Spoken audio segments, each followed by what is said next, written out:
La question suivante qui revient très souvent concernant le régime à base de végétaux, c'est de quoi peut-on éventuellement manquer et comment pallier ces carences. Concernant l'iode, je vais vous raconter mon expérience personnelle parce que c'est là où j'ai eu une carence en fait et c'était même pas lié au fait d'avoir une alimentation végétale. Alors par où commencer?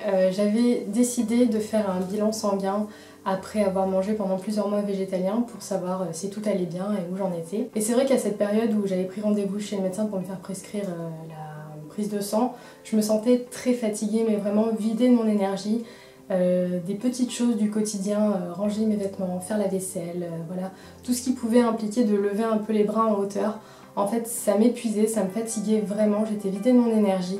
J'avais le cœur qui s'emballait mais hyper vite et j'étais essoufflée, donc j'étais pas très bien et c'est vrai que ça m'inquiétait un peu. J'avais hâte d'avoir les résultats de l'analyse de sang pour savoir d'où ça venait. Du coup j'ai fait ma prise de sang et j'ai eu les résultats le soir même.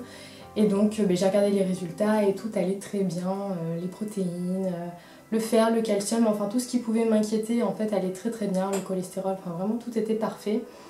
La vitamine B12, j'avais une légère carence mais je m'en doutais un peu et je savais que j'allais me supplémenter donc j'étais pas très inquiète. Et puis là est venue la dernière ligne de la dernière page, un truc dont j'y pensais même pas. C'était concernant le dosage des hormones thyroïdiennes et j'étais pas du tout dans les valeurs, mais alors pas du tout. Et donc en fait j'ai fait de l'hypothyroïdie, ce qui veut dire que je produisais pas assez d'hormones thyroïdiennes.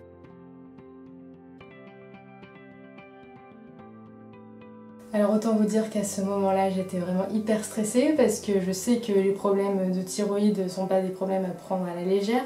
Donc j'ai immédiatement appelé mon médecin, elle m'a rassurée, elle m'a dit que ça pouvait arriver en fait, qu'il fallait refaire une prise de sang 2-3 semaines plus tard.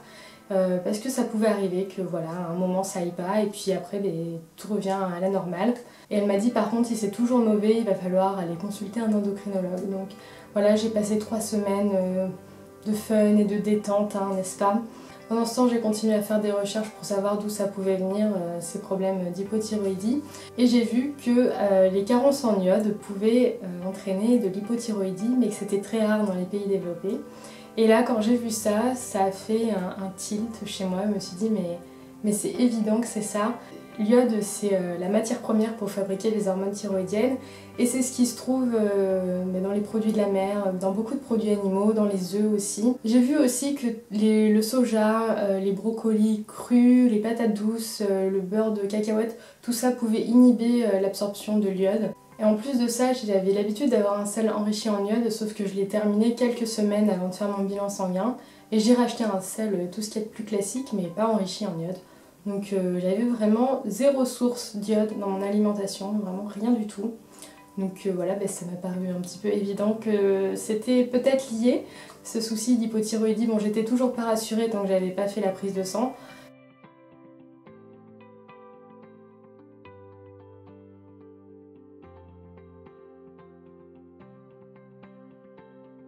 À partir du moment où j'ai compris que c'était peut-être un souci d'iode, mon père m'a offert plein de sel iodé. Merci. J'en ai eu 3 comme ça. Donc là c'est sûr, normalement je ne pourrais plus faire de carence en iode.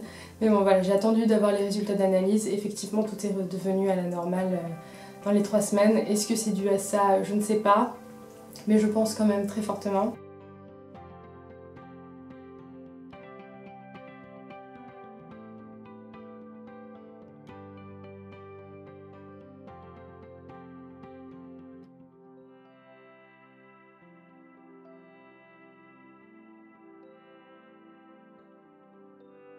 Donc c'est vrai qu'on n'entend pas que du bien sur le sel, mais voilà, moi ça m'a probablement remis en forme et sauvé la santé, donc je continuerai à en consommer. À petite dose de 3 grammes par jour, c'est ce qu'il faut, mais voilà, je continuerai. J'espère que j'aurai répondu à vos questions concernant l'alimentation végétarienne, végétalienne. C'est vrai qu'on entend souvent parler de carence, mais voilà, finalement là où moi j'ai une carence, c'était pas du tout lié au fait de manger végétalien et c'était pas du tout là où je l'attendais. On peut faire attention et finalement complètement se tromper.